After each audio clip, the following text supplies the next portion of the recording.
Ladies and gentlemen, welcome back to the channel. I am going to bring this little guy onto the channel now. So this is my new trim saw. I've always been borrowing other people's trim saws and it's been years of that, and it's about time I got my own. Reached out to Aussie Sapphire and got myself one of these ones. It's not a sponsored video, so you can trust that anything I have to say is going to be legit. So the trim saw was about 200 bucks plus a couple blades. I got two different blades, so you can see here standard if we zoom in. So standard 7-inch blades. This one is just an electroplated blade, pretty normal. But me, I'm more of a sintered diamond kind of guy. Even on all the trim saws that I've used in the past, I've only ever used sintered diamond ones. I'm not sure how long the electroplateds will last. I guess it depends on what we're cutting. But like any electroplated tool versus sintered diamond, it's just going to last a lot longer. So might as well get a blade that I like. And yeah, it looks like Aussie Sapphire have their own custom ones made. Similar to the saw. So the saw is mostly just a standard wet tile cutting saw, but there are a couple little things that they spruik as being a bit of a difference. The main one being this gap in here is much tighter than any of the other tile saws that I've used in the past. Because tile saws are okay, you definitely don't want to be cutting any kind of high value opal in it, but typically this little gap here between the water well and the motor housing protector, normally this is quite large, and if you're slabbing really small material or cutting really small material, you can actually end up losing the piece straight down into your water well, which isn't a huge problem if it doesn't hit the blade. If it hits the blade and gets all chewed up, then you're going to destroy your stones. It's really unfortunate. I should also mention that these little lapidary blades are different to what you would use on a standard hardware store wet tile saw. The number one factor is the thickness. So these are 0.032 of an inch, if I remember correctly, which is a bit under a mil. Whereas all the tile saws that I've used in the past, the ones that aren't meant for lapidary, the standard wet tile saw blades are more like 2.5 millimeters, which is pretty thick and just means you lose a lot of rock, which doesn't really matter too much with matrix, but with a lot of other things like actual precious opal, we're in trouble if we lose that much. Alright, now let's have a quick look under the panels. The case itself has a nice little handle on one edge, which is nice. If I'm lifting up this panel over here and we reposition it, on the back here, there are these little fold out flaps, these little metal flaps, which are kind of cool. So this is how this saw has been set up to determine little angles. So there's a little catch here and that says, what, 45 degrees? Then you've got one back here, which is 30 degrees. Am I going to use this feature? No, I'm not really going to use that feature. I rarely need to cut an angled slab like that. The other end up here also has a 15 degree, 30 degree, 45 degree. So these are really useful if you're trying to cut an angle. Me, I'm probably never really going to use that. I'm just using this for trimming or slabbing. So pretty standard flat cuts every time. Whereas in this well, this is where our blade's going to go. So just here, we can mount one in if we want. And then it looks like there's a couple other accessories on here. The manual, the spanner, and that we will need. So this is the blade cover, which not only protects you a little bit from the blade, the more important thing it does is it catches the water and stops a lot of it. There's going to be one modification I make to this, which is to have a water catcher on the front edge here, because the water can spit straight towards you, and that's pretty annoying. There's something else in here that's pretty solid. It feels like another cutting disc. So there is another 7-inch diamond blade. I'm not sure why. I don't know what I did in this order. I might have just got a bonus. This must be the one that came with the saw. And then I only added one extra blade, the sintered, whatever. We've got 3 blades now, even better. I am okay with that. Now you can see this piece here, depending on the blade that you're using, you'll be able to pick the right side for the right size hole in your thing. The arbor on this one, I'm pretty sure is a 5/8, and it's got a flat part on the shaft that lines up with there. So it should latch on pretty well. But yeah, if you've got a small hole, you go with that one. If you've got a larger hole, you want to flip it over and go with that one. Of course, put your blade on and then clamp it in. And then this little cover should go somewhere back up here. So now we've got a little blade cover installed up the top there. Now, one problem I always have with these, and I can show you an example of it with a recent slice that I did on a standard wet tile saw, the alignment of the blade to this cover holder. If they aren't perfectly in line, like the one I was using the other day was, it can catch on here, and when you're trying to push a slab all the way through, sure, it has to be a fairly long slab for that to be a problem, otherwise you'll finish the cut down here. When you're pushing it through, if it gets caught on here, it ends up pushing it into the blade, and then you take a big chunk out of the side of your opal. I'll be able to show you actually. So here's an example. I've already started recording this video. So this was a big piece of fairy opal, and you can see I've already sliced a lot of them. But if you look here, that's a fairly decent cut. If I keep flipping through, pretty good cut. Here's one where it's happened. So the guard has gotten caught, and the blade, because I couldn't push this through, has moved sideways and taken a bite out of it. There's one here somewhere that was really bad, I remember, because you don't want to panic, but you're never overly happy when something gets stuck. This one here. So this one, the blade got caught and then it started going a bit sideways on me. Bit of a scary spot to get into, and it just bites out the side and catches and all sorts. And this final cut here, you can see I didn't get all the way through, and it was the last cut, and I just got sick of it, and I thought, nah, I'm just going to stop there and I can finish that one off with the Dremel. But have a look at how thick that cut is. So that's what a wet tile saw, a standard hardware shop wet tile saw is going to do. These texture lines that I drew on here, it's taking all of it off. So it's like a 2mm cut. Super thick blades. And on some of the thinner slices, I was being a bit experimental and I did a couple real thin ones here. These would fall into that gap between these two plates, and here, even without the blade there, it's still not going through. So it's nice that they've really tightened up this tolerance here. That's pretty smart. Not every wet tile saw I've found to be very lapidary friendly, but this one is. And 7" is a little bit better than a standard 6", so I should have a lot less problems in terms of the cutting depth not reaching fully, because you can see here this one was only just getting through. If I go to one of those cuts where it got stuck, you can see the blade was only just creeping all the way through, because that's when it got stuck and bit sideways. You can see it was already getting pretty close to the top edge of that blade. Super annoying. It can be done, but it sucks. So I'm glad I've got my own saw now. So I might chuck a quick blade on this and we can give it a quick little test cut. Let me actually quickly record the installation of the blade just so that I can show you how it's done and how it's not done. I know not everyone's used them before, and it's good to have a bit of a brief guide. So just unbox this one. This is the one that I'm going to use. You can see somewhere on there, typically there'll be a little arrow. This one's actually mega faint, but there's always an arrow. You got to know which way your motor is spinning. In this case, it's going to be coming around this way. So this arrow will be pointing towards me. Now, the hole on it, like I was talking about, this little flange here, if I put it on this way, you can see it ain't going to fit. If I flip that over, small side, it is going to fit. So we want to make sure this one is facing outwards, because the blade is going to go on the outer side. Again, arrow facing towards me from the top.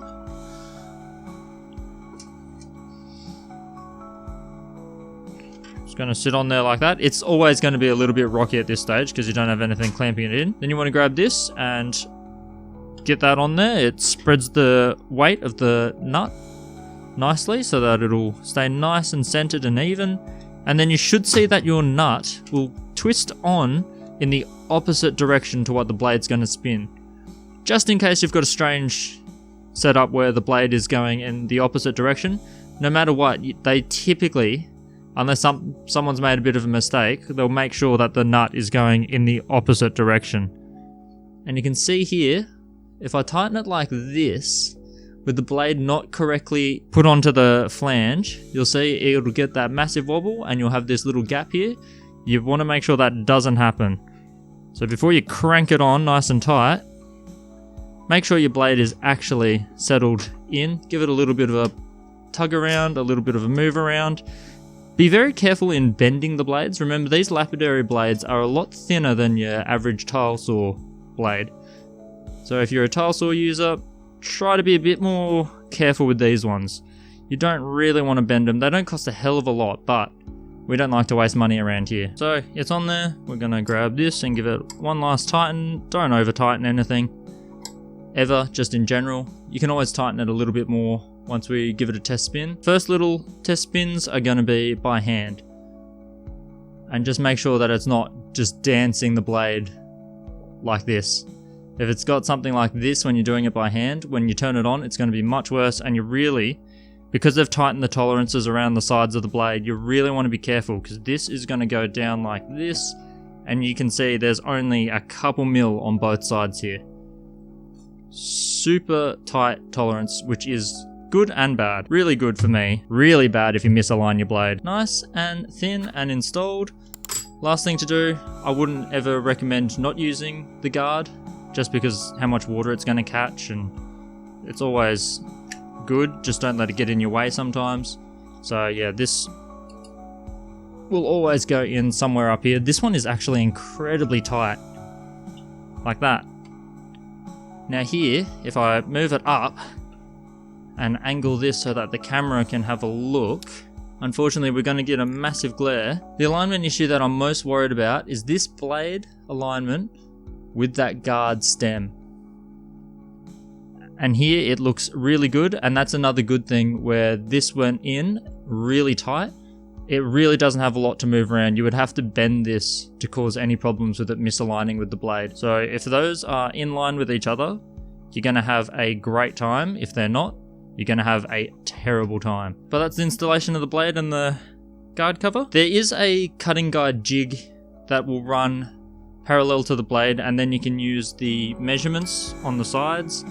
I'm very rarely ever going to use that to do the slabbing. It's only very rough. I will always mark a stone first and then just align it after that. It does help provide some stability though, because using your hands on both sides of the stone can get a little bit shaky, especially if you had too many coffees. So having that guide on one side and then just putting the stone up against it and just sliding it straight through is actually really nice to do sometimes. It's how I cut that other stuff that I showed just before, the fairy opal. Anyway, next step, how to put the right amount of water in there. Now, this system here has a pretty interesting little water well here. It's very much tapered around the blade, so I don't think we're going to need a lot of water. Normally there's a bit of a mark somewhere that says fill to here, and it's always in the wrong spot, but this one doesn't seem to have it at all. So the best way to fill the water I've found on this is actually to turn it on and then pour in your water right until the water starts getting flicked up. If you overfill it while it's off and just fill it up to somewhere up against the blade, when you turn that on, it is going to spray water until it gets itself to the right amount. This whole blade does not need to be underwater. So something like these guys here, I'm always cutting with water for these. It's exactly the same with any kind of saw blade. So all we really need to do is turn on the blade and then just slowly pour some water into this little well over this side until we get to the right level. So let's test and see if this puppy even turns on. Now I've just plugged this into power, and I did something very instinctive that I should also mention, and that is I chucked on some hearing protection and some glasses. This motor is going to spin at about 3000 RPM. Now the glasses aren't going to help me if this thing comes off and flies straight at my face, but what it will help with is anything that gets thrown at me because of that speed. If anything's rotating quickly, you want to put eye protection on. If anything's too loud, you want to put hearing protection on. I love music. I love watching live music. Seeing and hearing are both very important, so remember to do that. Now I'll do this test without the guard on. If we do it right, we shouldn't get sprayed too much anyway. 3, 2, 1. Looking good, looking nice and balanced. Sounding good, not overly loud.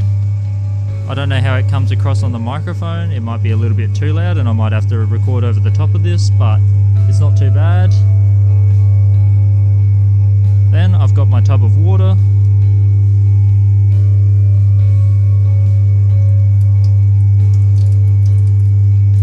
Just pouring it in slowly until, look at that. So now we've got a little mist coming out. That is really all the water I need right now. And it really took very little water. So instead of spraying a jet of water straight at me in the camera, Instead, it's just got a little bit of a fine mist of water coming up. And if I close this down, it's got enough tolerance there for me to be able to open and close this while it's open, which is nice. I have actually seen that not be the case sometimes. And you can see it's just sprinkling a little bit of water around. It's making a little bit of a mess, but it's really not that bad. It's quite good actually. Quite relaxing and chilling in the summer.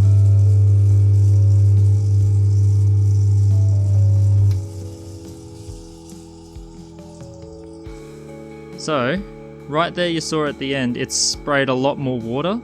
When it's at that low velocity, it really does just pick up a lot more of the water. It gives it enough time to bind to the side of the blade, and then it'll throw it straight back out at you. And I should be able to, as I'm cutting, top this up anytime I notice that the misting of water has stopped and I don't see it while I'm pushing the slab through. And I should just be able to pour water into this little gap here, because a lot of the time it's pretty risky to be able to do this. If this edge is any thicker than this, you can actually hit it up against the blade. So you've got to be really careful depending on the model that you have. You've got to really understand your machines. But I pre-checked that and made sure that that was clear by a couple mils, which is all we need.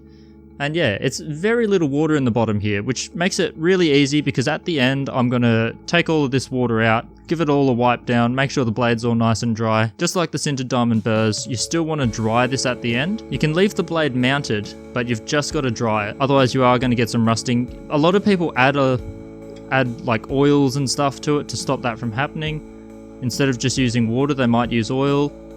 Or they might just spray the blade a lot with WD-40 or something. I prefer just to drain, clean.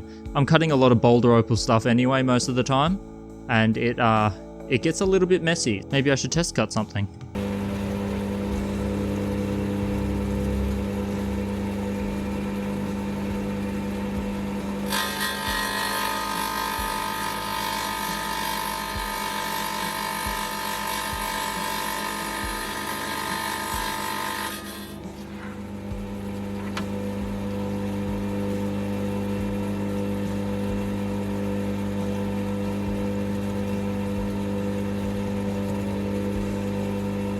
Future Roy. Now I've just done a bunch of cuts with this thing. I've given it as much of a clean off as I can. There's still a little bit of boulder opal kind of sitting in the cracks, but overall this machine is perfectly fine. Is it the best saw I've ever used? No, but that's because I've used really expensive saws that other people own. Is it the best portable saw of its kind that I've used? Yes, it is definitely a lot better.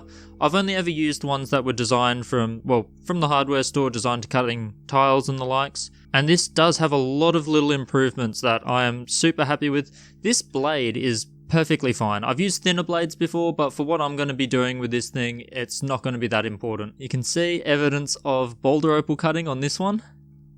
You can always tell if a sintered diamond blade is cut boulder, because unless you hit it with something like one of my aluminium oxide dressing sticks, you're always going to have this residue left behind, even after the aluminium stick, unless you do it a few times. I have actually buzzed through with a dressing stick on this one already. Not because it wasn't cutting or anything, but just because I think it was cutting super aggressively because it was brand new and a lot of the diamonds were really exposed on the outer edge, on the outer surface. It wasn't causing any noticeably jagged cuts or anything like that. But I just like to dress a lot of my tools even if they're brand new anyway. And you can see now that it's a little bit more worn in. And cutting smooth as butter, so perfectly fine. I haven't used the other blades, the other sintered or the electroplated blade. I'm very happy with just using this one here. Now there are a couple things that I didn't like so much. One is the drain port being over here. If I zoom out a bit, it's hard to see because everything is so black. But if you look over in this little gap here, that's my fingers coming from the underside of the drainage port. It's just like a raised little square hole up the top here. It will also help people from overfilling, because if you fill this reservoir with water, it's going to start pouring out of this drain hole as well. But I don't know, I feel like it was a little bit awkward and a bit of a strange spot over here. Definitely big enough, it definitely did help me get the water out and then clean the whole thing again. It looks fairly close to new. But yeah, that one I'm not a huge fan on. And the other one was, when I have the blade mounted and I have the cover mounted in its little slot here, one issue I have is that I can't open this reservoir cover anymore. It will hit this And I could pull this to the side, but I risk the chance of bending it, and I don't want to do that. If I angle the camera down a little bit more, so this little wing nut that sticks way out over this side stops me from being able to lift this one up and have a look at what's going on inside there. I haven't really noticed that problem before on any others. It's not something you really need to do much. It is quite easy to just yank this thing carefully without punching my camera, yanking it back out again. But I do worry that doing that over and over again will start to wear the plastic, because it is a plastic to metal contact. And sometimes I do like to open this one up and have a look inside just to see the quality of the water and stuff. But apart from that, it worked out really well. I'm very happy with this one. The speed, probably a little bit fast for my liking, but what can you do? The whole water tank design is really cool. I love that the blade just dips down into the water. You don't have to start filling a massive rectangular well with water. So it can get away with just chucking like 100 mil in there and it's all good. Because of this well, it's really reduced a lot of the volume, and you're only wanting to hit like the edge of the blade in the water. A couple mils up the blade is enough, because there's nothing worse than overfilling it and spraying everything with water.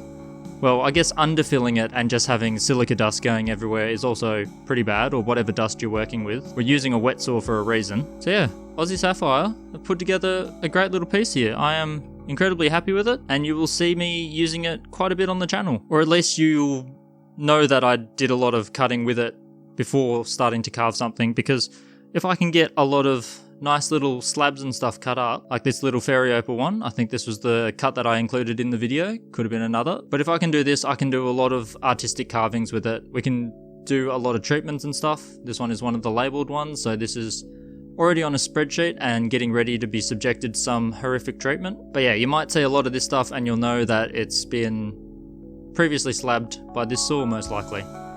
Unless I get anything else, which I don't think I will for a while. This one definitely meets my needs. 200 bucks, very well spent, I think. It's certainly much cheaper than a lot of other options. And for a similar price, you would get a hardware piece that does very similar, but still not as good. Not from the other three that I've tested already. So, super happy, no refund needed. I'll have to let Aussie Sapphire know that it's a really good product. I have no idea how I'm going to keep this front surface clean. It's really hard to capture on camera, but a single fingerprint will really leap out at you. Shiny metal is not my thing, and then the rest of it is just black plastic. Really hard, sturdy feeling plastic though. Must be ABS. Anyway, good item, good blades, no complaints really. No major ones, no deal breakers. Definitely if you're interested in getting a cheap trim saw, check out Aussie Sapphire if you're local. I don't know what they do international, but just lucky to be here in Australia and have this machine locally. Anyway, catch you guys later. I've got more slicing to do.